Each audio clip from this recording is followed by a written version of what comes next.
ও guys, তোমরা কি কেউ জানো যে 2018 সালে আমাদের ফ্রি ফায়ার গেমটি কীরকম দেখতেছিল, কীরকমভাবে মেডকিট করা হতো, কীরকমভাবে এনিমিকে মারা হতো? প্রায় আজ থেকে 8 বছর আগে আমাদের ফ্রি ফায়ার গেমটি কীরকম ছিল সেটা নিয়ে আজকে বিস্তারিত আলাপ হবে, ঠিক আছে?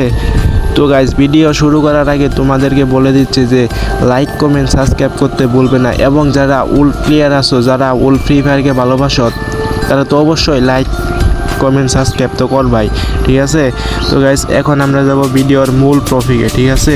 তার আগে সবাই চ্যানেলটিকে কী করতে হবে? সাবস্ক্রাইব করতে হবে, ঠিক আছে? তো গাইস, 2018 সালে আমরা যখন ফ্রি ফায়ার গেমটা ওপেন করি তখন পাই আমাদের সামনে এরকম একটি ইন্টারফেস ছিল। তখন না ছিল ভালো একটা ক্যারেক্টার, না ছিল ভালো একটা লবি, না ছিল ভালো একটা কিছু। তখন ঠিক এরকম সাদা সিধা একটা সেটিং ছিল, ঠিক আছে? তখনকার এরকম সাদা সিধা একটা জমি স্কোপ ছিল, তারপরে এরকমভাবে অনেক কিছু ছিল তখনকার, ঠিক আছে? এই যে এটা হলো আমাদের গাড়ি চালানোর তারপর এটা হলো জমি স্কোপ, তখন ইত্যাদি ইত্যাদি ছিল।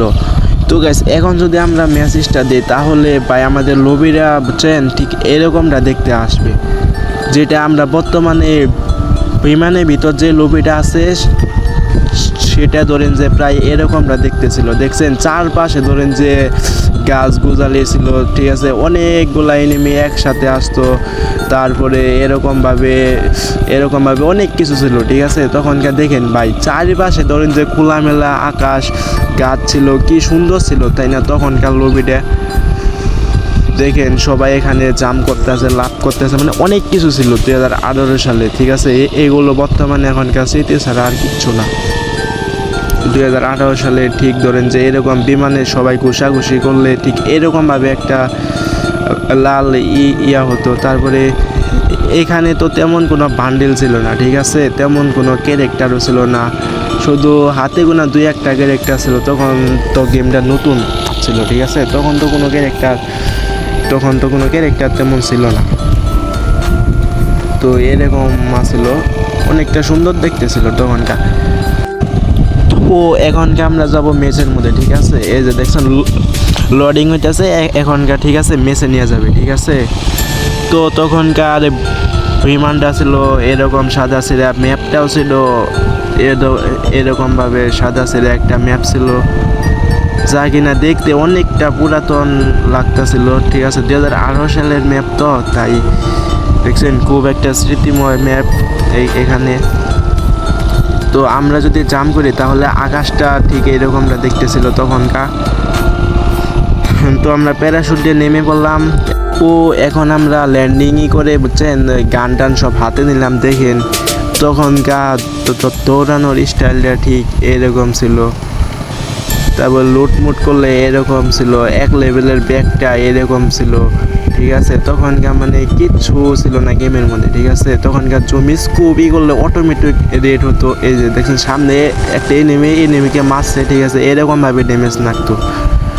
তো আমরা যদি এখনকার আরও সামনে যাই তাহলে দেখতে পারবো যে এরকম ঘাট ছিল, যেখানে বসে আমরা ক্যাম্পেইন করে এনিমিকে খুব সহজেই ড্যামেজ দিতে পারতাম, যা কিনা দেখতে খুব অসাধারণ ছিল, এবং কিনা যেটা এখন বর্তমানে স্মৃতি ছাড়া আর কিচ্ছু না। তখনকার জায়গাটা দেখেন, এটা হয়তো মূলত হ্যাঙ্গারে ছিল, ঠিক আছে? হ্যাঙ্গারটা ঠিক এরকম ছিল তখন দেখতে। তো আরও অনেক কিছু আছে। এখন যদি আমরা দেখি যে এখানে এনিমি মারলে যেরকমটা শু করতো, ঠিক আছে? এখন আমরা ওই রকমটা দিই। ও গাইস, আমরা ওখান থেকে ফায়ার করে আসলাম, দেখি যে এনিমি ঘরের ভিতর লুট করতেছে, এইকে মেরে দিলাম। মারার পর একটা অ্যানিমেশন আছে যেখানে অনেকটা ইউনিক লাগতেছিল। তো এখানে লুট বক্সের মধ্যে ডেজাল টিকেট পাওয়া যেত, এবং অনেক অনেক সুন্দর ছিল তখনকার, ঠিক আছে? এটা যে ভাই মানতে হবে যে তখন অনেকটা সুন্দর ছিল ফ্রি ফায়ার গেমটা, একটা আবেগী মুহূর্ত ছিল তখন। ও গাইস, তখন যদি আমরা কোনো গাড়ি চালাতাম, ঠিক আছে, তার শব্দটা ঠিক এরকম দেখতেছিল, ঠিক আছে? এরকম শুনতেছিল তখন তার শব্দটা।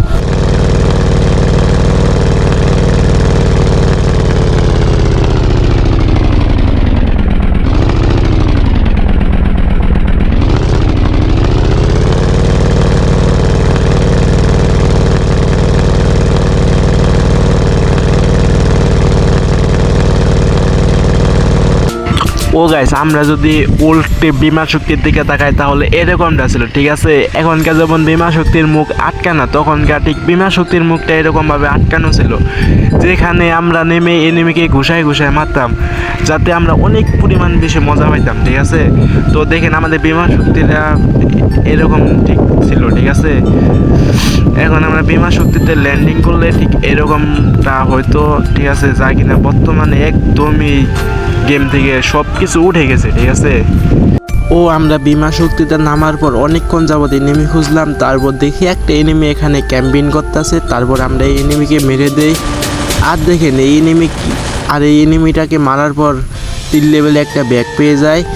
আর ভাই সেখানে 3 লেভেলে ব্যাগটা দেখতে খুবই এরকম ছিল দেখতে, যা কিনা সত্যিই অসাধারণ ছিল, ঠিক আছে। ও গাইস, আমরা বেশি কথা না বাড়িয়ে আমরা চলে আসলাম কাস্টালিয়াতে। তারপর দেখেন এখানে দৃশ্যটা ঠিক কতটা পরিমাণ সুন্দর ছিল, কি সুন্দর একটা রুম ছিল, সেখানে অনেকটা পরিমাণ আমাদের স্মৃতি জমে আছে। ও এখন আমরা এনিমি খুঁজতে খুঁজতে চলে আসলাম একটা করে, সেখানে দিকে একটা এনিমি বসে আছে এবং আমরা তাকে লুট বক্স বানিয়ে দিই, ঠিক আছে। তো আমরা এনিমিকে মেরে আমরা চলে আসছি ক্যাম্পেইন করতে। তখনকার দেখেন ভাই ক্যাম্পেইনটা ছিল অনেকটা পরিমাণ অসাধারণ। আর এখানে মেডকিট করা হলো, ঠিক আছে। মেডকিট করা শেষে আমরা এখানে একটু ক্যাম্পেইন করে নিতাম। ও গাইস, আমরা অনেক দূর আসার পর দেখি যে একটা গাড়ি নিয়ে এনিমি গেতাছে। তখন ওই গাড়িটাকে ফায়ার করে আমরা যখন সামনে যাই তখন দেখি যে একটা এনিমি ওই পাশে গাড়ির ওই পাশে বসে হয়েছে এবং আমরা তাকে মেরে দিই। তারপর আমরা পরবর্তীতে গাড়িটাকেও ফাটিয়ে দেয়। তারপর দেখেন ভাই কি সুন্দর গাড়ির আগুন জ্বলাটা ছিল তখনকার, ঠিক আছে। তো ভাই আমরা এখন আবার অন্য একটাখানে চলে যাব, ঠিক আছে। ও গাইস, আমরা ফাইনালি চলে আসি হ্যাঙ্গারের দিকে। আর গাইস হ্যাঙ্গারের দিকে গেতাছিলাম, তারপর আমরা দেখি যে সামনে একটা এনিমি ওই দিক দিয়ে গেতাছে। তারপর আমরা তাকে বেশ কিছুটা ফায়ার করি, তারপর ফায়ার করার পরও সে মরতাছিল না। তারপর আমরা অনেকক্ষণ যাবত চেষ্টা করে তাকে অনেকগুলো ফায়ার দিয়ে তাকে লুট বক্স বানিয়ে ফেলি এখানেই। তারপর ওই সাইডে ডান পাশে দেখি যে আরেকটা এনিমি গেতাছে। তখন আমরা এখানে শুয়ে পড়ে তারপর তাকে অনেকগুলা ফায়ার দিতে, এবং ফায়ার দেওয়ার পরও সে যখন মরে না তখন ভাই তাকে অনেকগুলো ফায়ার দেওয়ার পরও সে যখন মরে না তখন সে ওই ছোট্ট একটা কর্নারে যে লুকিয়ে পড়ে। তারপর আমরা সুযোগ মতো তাকে একটা হেডশট বসিয়ে তাকে লুট বক্স বানিয়ে নেই। এই যে তাকে সুযোগ বুঝে 2টা হেডশট মেরে তাকে লুট বক্স বানিয়ে তারপর দেখি ওই সাইডে আরেকটা এনিমি আছে। তো আমরা তাকে অনেকগুলা ফায়ার দিই, দেওয়ার পরও না সে মরে না, এবং সে পরবর্তীতে এই গাড়িটা নিয়ে এখান থেকে পালিয়ে যায় এবং আমরা তাকে আর মারতে পারি না। ও গাইস, আমরা এখন ফাইনালি চলে এসেছে ম্যাচের শেষের দিকে। আর এখানে মাত্র বেঁচে আছে একটা এনিমি। তো গাইস, আমি এখন তোমাদেরকে একটা সত্যি কথা বলি, আমরা যখন 2018, 19, 20 সালে না ফ্রি ফায়ার গেম খেলতাম তখনকার আমাদের বুইয়া করাটা মেন বিষয় ছিল না। তখনকার আমাদের মেন বিষয় ছিল যে ম্যাচের ভিতর টিকে থাকাটা, ঠিক আছে। আর ভাই বইয়াটা তো ছিল স্বপ্নের মতো। বইয়া যদি করতে পারতাম তখনকার, তাহলে এত পরিমাণ যে খুশি হইতাম তা ভাই বলে বোঝানো সম্ভব না, ঠিক আছে। তখন ভাই বইয়াটা ছিল স্বপ্নের মতো। আর ভাই এখনকার তো নো প্লেয়ারও রাশ করতে দ্বিধাবোধ করে নাই, কারণ ম্যাচের ভিতর এখন এমন ক্যারেক্টার দিছে যেগুলো ক্যারেক্টার নিয়ে আমাদের খেলাটাই প্রায় মুশকিল হয়ে পড়েছে। তো গাইস, এখনকার জোনটা ছুড়ে হয়ে যাচ্ছে। এখন আমরা যাবো জোনের ভিতর, যে হারে ওই পাশে যে এনিমিটাকে মেরে দেবো। আর গাইস, তোমরা দেখতে পাচ্ছ যে এনিমিটা জোনের ভিতরে এলএফে পড়ে যায় এবং আমাদের এই ম্যাচটা বুইয়া হয়ে যায়, যা কিনা অনেকটা পরিমাণ আমাদেরকে খুশি দেয়। আর গাইস, আমাদের ভিডিওটা এখানেই শেষ। আর তোমরা যারা ওল্ড প্লেয়ার আছো তারা তো অবশ্যই আমার চ্যানেলটাকে সাবস্ক্রাইব করবা ভাই। এই ভিডিওটা বানাইতে অনেক কষ্ট হয়েছে, আর গাইস আমার কথা বলতে অনেকটা কষ্ট হচ্ছিল। তো গাইস, তোমরা যারা ওল্ড প্লেয়ার আছো তারা অবশ্যই সাবস্ক্রাইব করবা। তোমরা যারা ফ্রি ফায়ার প্লেয়ার আছো তারাও সাবস্ক্রাইব, লাইক, কমেন্ট করবা, যাতে আমি আরও এই ধরনের ভিডিও বানাতে সাহস পাই, উৎসাহিত হই, ঠিক আছে। সবাই ভালো থাকবে, আল্লাহ হাফেজ।